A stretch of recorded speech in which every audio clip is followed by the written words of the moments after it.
Esos cálculos numéricos pues son los que deben utilizarse cuando vamos a trabajar de manera muy eventual circuitos magnéticos. Pero en una fábrica de máquinas, fabrican motores, generadores, hacen transformadores, el cálculo pues es permanente. Seguramente tienen materiales muy elegidos y muy conocidos. Entonces, para evitar este cálculo, que individualmente es tedioso, uno por uno, se podrían hacer dos alternativas. Utilizar un procedimiento gráfico. Por ejemplo, una fábrica de transformadores que tiene geometrías definidas y materiales muy conocidos. Entonces, lo que en esta tabla fueron la columna de flujos y la columna de amperajes, con ellas puedo crear para los materiales respectivos que se usen en los núcleos unas gráficas. Y por intersección de gráficas en papel transparente puedo lograr que los flujos se sumen o que los amperajes sean iguales, de acuerdo con el problema. O sea, se preparan gráficas que voy a tener para resolver montones de problemas que usan el mismo material y geometrías parecidas. Otro método es usando un programa de cómputo. En el procedimiento de tanteo y error que les expliqué, yo podría hacer un software que repite ese proceso, solo que cuando digo en el proceso, voy a la gráfica, tomando un valor de B, encuentro un valor de H, pues el computador no podrá hacer esa lectura. Entonces podemos convertir la gráfica BH en una serie de valores B1, H1, B2, H2, etc. Convertimos la gráfica previamente en una tabla de BH. Le hacemos dar crecimientos a H, por ejemplo, de 0,1 amperio por metro. Y para cada incremento leemos en la gráfica. Y así preparamos una tabla B contra H. La instrucción respectiva sería, cuando decimos vaya a leer en la gráfica, vaya a buscar en la tabla con un cierto B el H más cercano. Pero para que se justifique un software de esos para hacer todo el trabajo es porque hay que hacer muchos cálculos de circuitos magnéticos. Usos de la teoría. Básicamente dos. Voy a subrayar dos. Y voy a hacer unos ejemplos de ambos ejemplos muy superficiales. Simplemente para ilustrar cómo es que se usa esta teoría y si la pretensión pues de enseñarles a calcular máquinas. Un primer uso, generar fuerzas y torques, es decir, las máquinas. Y un segundo uso, el transformador. Las máquinas eléctricas revolucionaron la tecnología y la hicieron más limpia. Hacer grandes trabajos han sido necesidades humanas. Inicialmente el hombre lo lograba con su propia fuerza, la fuerza de su musculatura, que tiene pues limitación. Algunos pueblos guerreros secuestraban a otros pueblos masivamente, los esclavizaban para que hicieran los trabajos manuales. Entonces el trabajo del ser humano era su propia fuerza, por medio de su fuerza. Se mejoró por medio de los animales, los bueyes, elefantes, hacen trabajos mayores, tienen más fuerza. De pronto se perfeccionó por medio de una incipiente tecnología, aprovechando el viento, molinos que hacían trabajo para moler, por ejemplo, grano, impulsados por la fuerza del viento o por la fuerza del agua, norias, que usaban un principio semejante. El agua mueve la rueda, se transmite el torque a un molino que muele grano. Utilizaban esas ideas los romanos, los griegos, los árabes, y fue una tecnología que se usó mucho tiempo hasta que en el siglo XVIII más o menos surge la revolución industrial en Inglaterra, en donde se construye la máquina de vapor. La máquina de vapor utilizaba la presión del vapor de agua, para hacer un trabajo mayor. Y entonces aparecen industrias cuya fuerza motriz es el vapor. Se quema carbón, una caldera se vaporiza el agua, esa alta presión mueve unos pistones que se convierten en un trabajo que genera ese trabajo fuerzas, si son movimientos, o rotaciones, torques. En Inglaterra utilizan eso para crear grandes industrias de textiles, acerías, y aparece la primera revolución industrial. Se convierte Inglaterra en una potencia económica y militar en el mundo. Llegamos al siglo XIX y las máquinas de vapor, o sea, que funcionan con carbón, que quemaban el carbón, el agua se vaporizaba y esa era la fuerza que se usaba, se empleaban en automóviles, en ferrocarriles, en las industrias, y también se empleaban para arrastrar los primeros generadores y producir, por ejemplo, corriente eléctrica que se usaba para iluminación. Usaban una máquina de vapor para poner en funcionamiento un generador que iluminara por la corriente que producía un edificio. El principio de las máquinas eléctricas, los principios básicos, fueron descubiertos por Faraday en 1831, la ley de la inducción. Para un generador, para un motor, ahí está la teoría. Lo mismo que para un transformador. El experimento de Faraday es un transformador. Una bobina primaria en un eslabón de hierro de una cadena. Se produce un efecto, una corriente en una bobina secundaria. Ese es un transformador. Sin embargo, máquinas basadas en ese principio se demoraron muchas décadas para estar funcionando. Un primer motor de corriente alterna funcional, una patente de Nikola Tesla, apenas estaba operando en la década de 1880, 50 años después del descubrimiento de Faraday. Un transformador funcional, también en esa década, patente de la compañía Gans, si no me equivoco, polaca.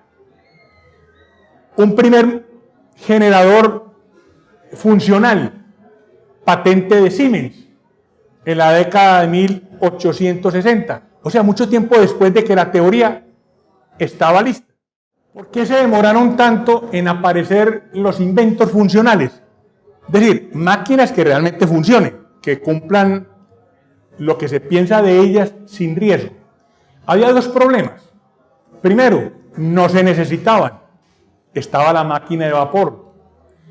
Y segundo, cuando empezaron a necesitarse, a ver su necesidad, eran muy peligrosas. Los problemas de alta tensión que allí se producen generaban electrocuciones. Alguien podía perder la vida al tocar inadvertidamente una máquina que tenía un alto voltaje. La máquina de vapor empezó a hacer crisis.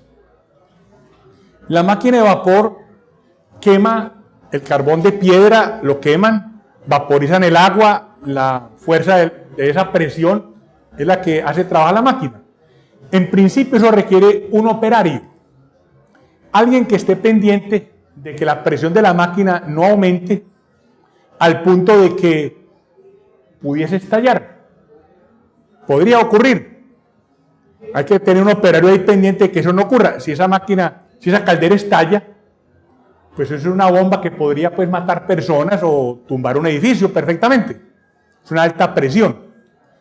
Si alguna vez nosotros utilizamos en la cocina las ollas a presión universal, también las llaman ollas atómicas. Si alguna vez han visto el estallido de una de ellas, se dan cuenta pues del riesgo. Tiene la olla, cocina muy rápidamente por la temperatura y la presión que ahí se forma. Tiene una válvula de alivio. Cuando la presión es muy alta, la válvula pita. O sea, por ahí sale la presión. Pero después de pegar esa válvula, de pronto no funciona. Entonces la tapa sale disparada. Se revienta. Va al techo, queda repartida ya la comida o alguien puede quedar herido. O sea, cuando la temperatura crece, eso se vuelve peligroso. Un operario estaba pendiente de que no pasara de cierto nivel para empezar a bajar la presión. También se necesitaba un operario para estar paleando el carbón y mantener la presión de vapor. Un operario es una mano de obra permanente, tiene pues que pagarse sus emolumentos. Lo que originó esa necesidad creó una solución. Estar pendiente, una persona estar pendiente, muy arriesgado. De pronto se queda dormido o va a hacer otra diligencia y en el ratico la máquina explota. Entonces inventaron un mecanismo de control de la máquina. En eso participó, entre otros, Maxwell el nuestro. Los dispositivos para gobernar las máquinas, la cibernética. Un instrumento que esté detectando la presión y cuando llegue a cierta presión peligrosa genere un alivio. Una válvula permite la salida del vapor. Bueno, quedaba pendiente que hay que palear carbón para llenar, para quemarlo y mantener la presión. Eso también se puede hacer automáticamente con una tolva.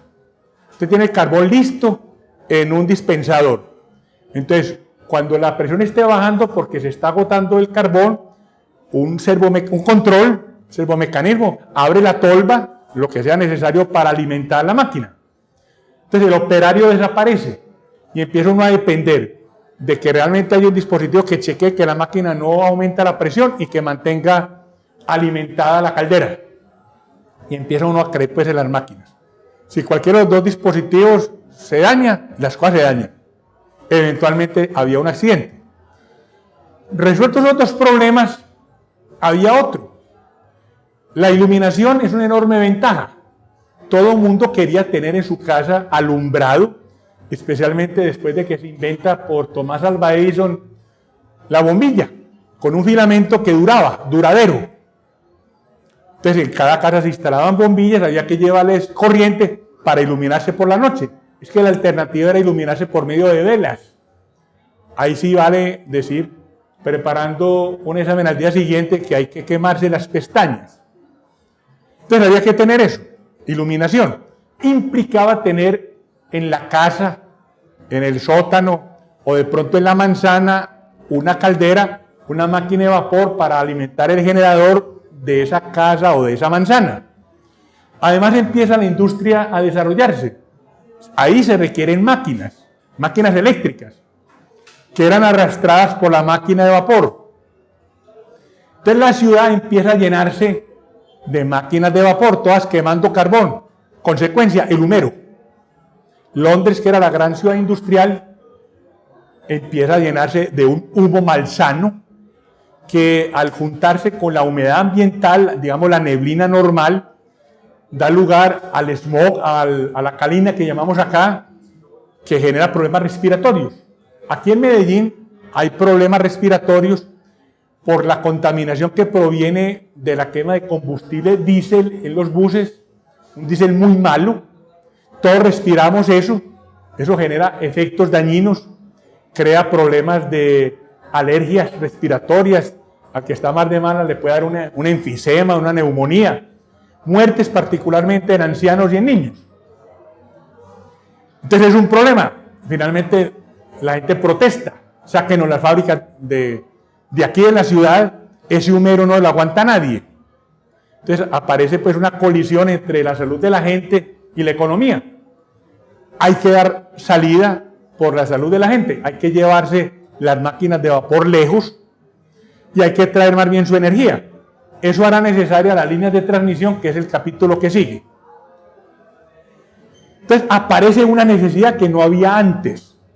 Por esa necesidad, el desarrollo de los transformadores.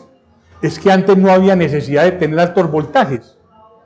Hay que desarrollar el transformador y ser capaz de que esos altos voltajes no maten gente. Porque la máquina no muestra, o el transformador no muestra tener altos voltajes. Alguien que inadvertidamente ponga la mano cerquita o lo toque, puede recibir un choque eléctrico que lo mata. Entonces había que inventar también las protecciones. Crear toda la teoría que garantice que la máquina no le hace daño a nadie y que también ella misma no se daña.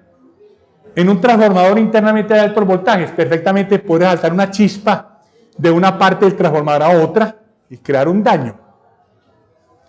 Los motores. Pues la máquina de vapor hace un trabajo que ya se conocía como era, eficiente sí, pero contaminante. La máquina eléctrica lo puede reemplazar.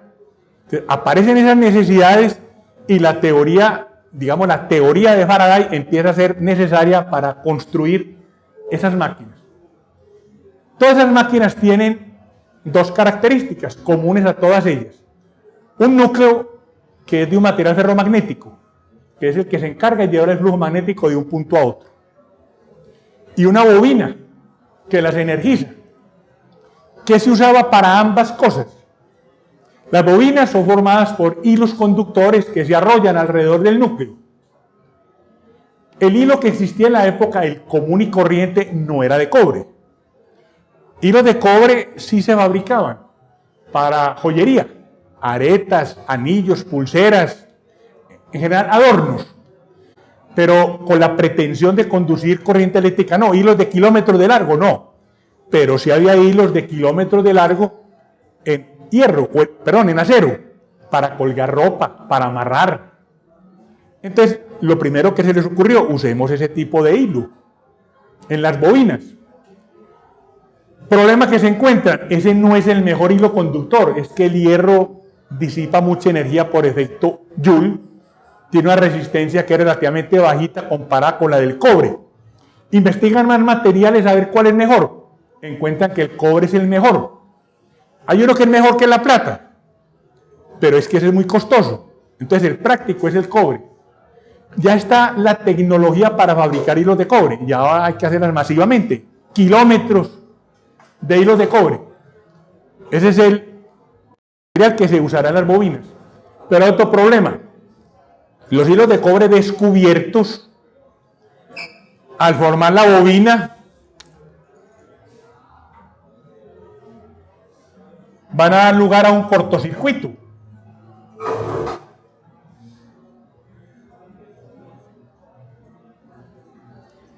Los hilos de cobre en la bobina están contiguos, pues da lugar a un cortocircuito. Los tengo que separar entre sí. Hay que ponerle un aislamiento al hilo de cobre. Pues lo primero que se ocurrió, tela. Una tela arrollada al hilo. Imagínense pues un hilo de kilómetros arrollando tela. Muy incómodo. Bueno, se perfeccionó un poquito con la cinta aislante, que es una tela pegajosa. Pues también hay que hacerlo a mano. Eventualmente pueden poner una máquina que haga esa operación, pero no es práctico. Era lo que se podía hacer. Ahí aparece una necesidad. ¿Cómo crear un aislamiento funcional? Entonces, no sé quién hizo este invento. Y es poder rodear con caucho de una manera masiva y automática el hilo conductor. El hilo conductor está en el corazón de este caucho. Pero esto no es sencillo. No es simple, no es que haya un caucho que le abren un hueco y por ahí metemos el hilo. No, no es así. Esto es un proceso en donde se deposita el caucho por calor. Entonces habrá que controlar temperaturas para garantizar, y todo el proceso, para garantizar que el grueso sea el mismo, que el conductor quede en el centro. Aquí hay un proceso industrial interesante que resolvió el problema. Pero tal vez el caucho es muy robusto. Esa bobina queda muy abultada. Con caucho no. Entonces se ocurre que se pueden esmaltar, pintar los hilos, que el aislamiento sea un esmalte. Entonces los hilos quedan muy en contacto, quedan aislados pero muy cercanos entre sí para que la bobina no sea muy abultada. Pero esas pinturas son débiles ante la temperatura. Ahí hay un problema que hay que controlar. Digamos que quedó resuelto el problema de la bobina. Ahora vamos al conductor del circuito magnético, al núcleo. Se sabe que el material ferromagnético es el apropiado y el común de la época, hierro. ¿Cuál es el hierro que se usa en la época? Es un hierro que se emplea para oficios como armamentos, producir armas de fuego, o cuchillos, machetes, espadas, herramientas de labranza, útiles de cocina, tenedores, cucharas, platos, marmitas. Para construcción, el hierro fortalece las estructuras. Lo común de todos esos hierros que he mencionado es que son muy resistentes. O sea, deben ser resistentes mecánicamente. Si un machete se hace con un hierro frágil, al golpear un palo para partirlo, el machete se rompe en dos. No sirve el machete. Entonces hay que agregarle carbono. Ya no es simplemente hierro, sino que se forma acero. Se le da resistencia pues a todos esos instrumentos que mencioné. Ese era el hierro de la época. Lo utilizan para las máquinas. Encuentran que las máquinas se calientan mucho. La máquina pues creada con la teoría, cuando la arman, no funciona porque se calienta mucho. El calor tiene dos consecuencias. Un objeto metálico que se calienta se dilata. Al dilatarse, las holguras que permiten su movimiento se pueden cerrar. Y entonces la máquina se frena. Se dañó la máquina. Puede que no ocurra eso, pero la temperatura que se desprende podría alterar el aislamiento que había en los alambres de la bobina, un barniz, derretirlo. Y el cortocircuito. Cuando se da el cortocircuito, en la bobina los alambres son paralelos, tienen corrientes en la misma dirección. Cuando el cortocircuito se da, pues la corriente crece mucho. En principio tiende a infinito. Corrientes que llevan en la misma dirección dan lugar a fuerzas de atracción entre sí. Cargas del mismo signo se repelen, pero corrientes del mismo signo se atraen. Si la corriente crece mucho, la fuerza magnética entre los hilos contiguos crece también mucho. Entonces, aparte pues de que el calor pueda dar lugar al corto, también se destruye la bobina. La fuerza de compresión que hay entre ellas podría dañarla. O sea que el calor era un elemento muy negativo y la máquina no funcionaba. ¿Por qué se calienta la máquina? Y ya es una necesidad averiguar el por qué se necesitan esas máquinas. Primera conclusión. Cuando observan las relaciones BH de esos materiales que utilizaban, como eran materiales ferromagnéticamente duros, su bucle de histéresis era muy grande. La histéresis es un motivo para el calor. Esos materiales eran duros, eso era lo que había. Remedio. Bueno, necesitamos materiales ferromagnéticamente blandos. Bucles de histéresis mucho más delgados y los materiales con mayor mu. Aparece una necesidad que no existía: producir hierro con este objetivo, materiales ferromagnéticamente blandos. Entonces se crea una porción de la industria metalúrgica para lograrlo. El área de bucle de estos materiales es sumamente pequeña con respecto a la de los duros. Este dibujo es engañoso. Esta área puede ser miles de veces esta otra. Se minimiza la histéresis cuando los materiales que se emplean son blandos. Resuelto un problema parcialmente. No es que no haya calor. Ahí sí hay bucle de histéresis, pero es menor. Lo que les decía en la clase pasada, en ingeniería el planteamiento no es hagamos desaparecer el problema. No, lo reducimos a una situación en que sea manejable. Siguen trabajando con la máquina, se sigue calentando la máquina. Hay otro problema ahí, que no es solo la histéresis. La investigación que se hace para detectarlo llega, y es tema de nuestra siguiente clase, a encontrar las llamadas corrientes de remolino, o parásitas, o corrientes de Foucault. Ellas provocaban la parte restante del calor. Conocido el problema, se investiga la solución. Es como en medicina. No le curan la enfermedad si no hay un diagnóstico primero. Solución para el problema de las corrientes de remolino. En lugar de hacer los núcleos macizos,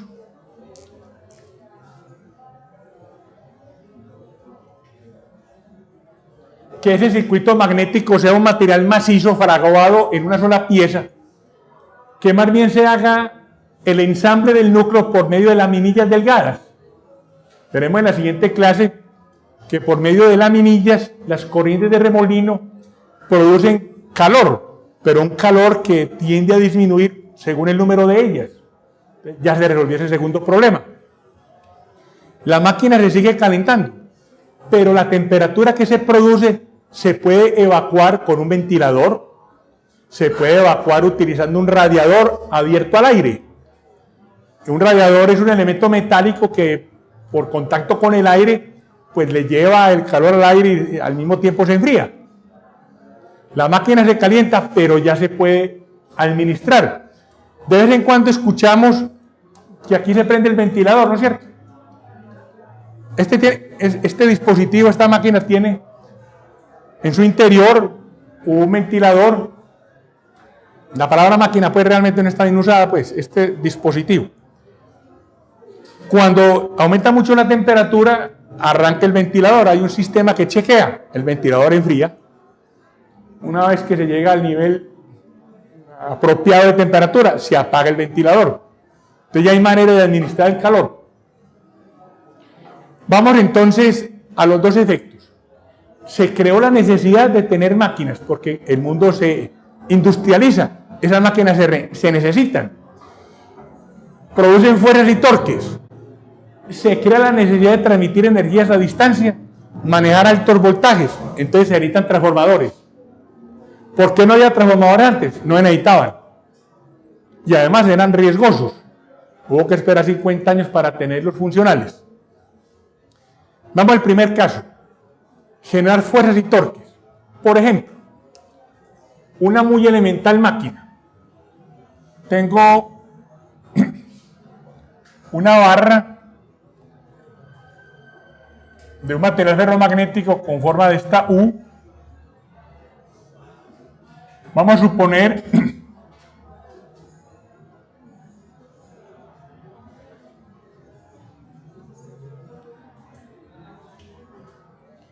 que por medio de un resorte, este elemento que se puede mover alrededor de una articulación en este punto, este elemento, está abierto.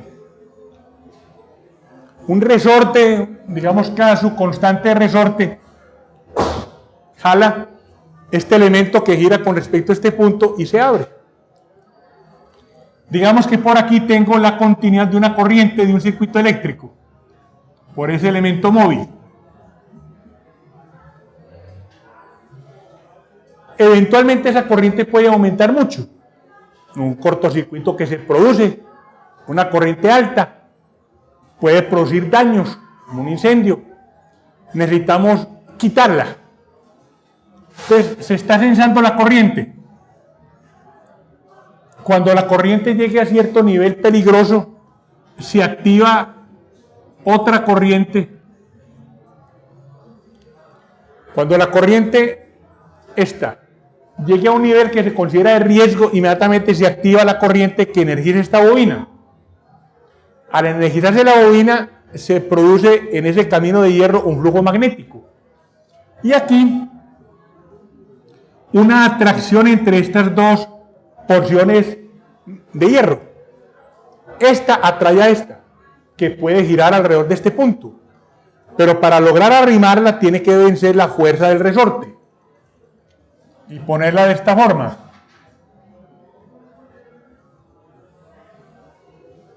Se ha calculado entonces la corriente que debe circular por acá y el número de vueltas de la bobina para garantizar que la fuerza que hay aquí logra vencer al resorte. Entonces súbitamente aparece esta fuerza, el resorte es vencido y la consecuencia es que se interrumpe el camino de la corriente. Un switch. En el momento en que la corriente cesa, el riesgo pues que había de incendios también, y esta corriente. O sea, el movimiento es abrupto y se interrumpe la corriente. Se interrumpe también esta y otra vez el resorte vuelve a levantar el elemento, dejándolo listo para cuando se restablezca la corriente. Aquí, la fuerza magnética que generó esta bobina al mover este punto, hubo una atracción, hizo un trabajo. En este caso, pues se trata de una fuerza que produce un movimiento longitudinal. Podría ser también un movimiento de rotación. Entonces ahí lo que habría es un torque. ¿Cómo calcularlos? Voy a mostrarles, introduciendo dos hipótesis nuevas, cómo hacer esos cálculos y un ejemplo para ilustrar. Voy a suponer que el circuito magnético es conservativo. Voy a suponer que no tiene histéresis. Voy a suponer también que el material es lineal. Ambas para facilitar los cálculos. Sabemos que el material es blando. Sabemos que hay que usar material blando. Sabemos que el bucle de histéresis es pequeñito. Lo vamos a ignorar. Entonces queda una curva, al ignorar el bucle, la curva respectiva es la que va por el centro del bucle. En el material blando puedo hacer eso. Bueno, aquí hay una curva. Linealizarla es hacer este tipo de operación. Por mínimos cuadrados, aproximarle la recta que más se acomode para minimizar pues, los mínimos cuadrados, el error probable. Por aquí podrá ser un error, estoy por debajo de la verdadera curva, que estoy por encima, pero estoy linealizando. Cometo errores nuevos, pero tengo una teoría fácilmente manejable. Con base en ella, voy a calcular la fuerza a partir de la energía, usando el teorema de conservación de la energía y el conocido método del trabajo virtual. Las fórmulas dependen de que haya bobinas, fuentes de energía en el sistema o que no las haya. Por ejemplo, yo aquí podría tener un imán permanente que este objeto fuese un imán permanente que mantuviese cerrada un imán permanente que garantice que esto está cerrado y la continuidad de la corriente es por aquí, y más bien sería que un resorte aquí se disparase, pues que actuase el resorte cuando la corriente tiene un valor alto, y entonces ya el resorte lo que hace es levantar este objeto. Este está cerrado originalmente, aquí hay una fuerza magnética de adherencia, pero en un imán permanente, ahí no hay bobinas. La corriente al aumentar mucho lo que hace es activar un resorte que levanta esto y por lo tanto desactiva el circuito eléctrico, siendo protección. Aquí no hay bobinas, en el caso anterior sí. Voy a estudiar de dónde salen estas dos fórmulas utilizando el método del trabajo virtual. Por ejemplo, está cerrado ahí. Si le doy un pequeño movimiento acá, un movimiento en esta dirección, digamos, diferencial de arco, pequeño giro, entonces este sistema, al permitir ese pequeño giro, hizo un trabajo. Hay una fuerza, la fuerza se movió a esa distancia. La energía inicial que tenga el sistema tiene energía porque hay campo magnético, recuerden la fórmula. Energía del campo magnético es doble integral de H de B integral en el volumen. Fórmula que vimos al principio del curso con el teorema de Poynting. Suponiendo que el material es lineal, entonces esta integral interior se reduce a 1/2 de mu por h cuadrado y hay que integrar en el volumen. Es decir que el lineal facilita pues este cálculo, que si no habría que hacer un trabajo numérico arrimado al área bajo la curva. Esta es la energía que existe ahí por el hecho de que hay campo magnético. Energía inicial. hace un trabajo, entonces es a costa de la energía. Al hacer el trabajo, la energía que queda es menor, conservando la energía.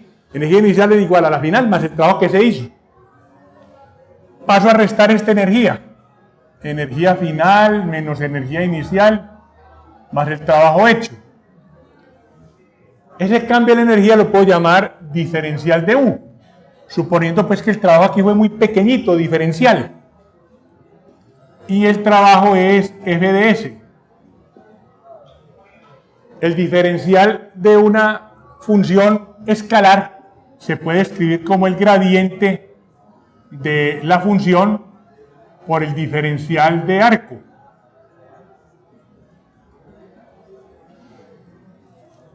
Igual a 0.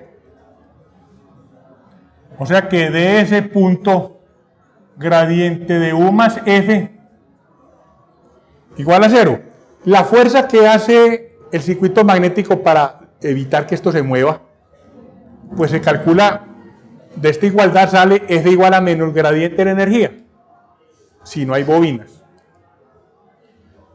Un cálculo semejante, si hay bobinas, implicaría agregar aquí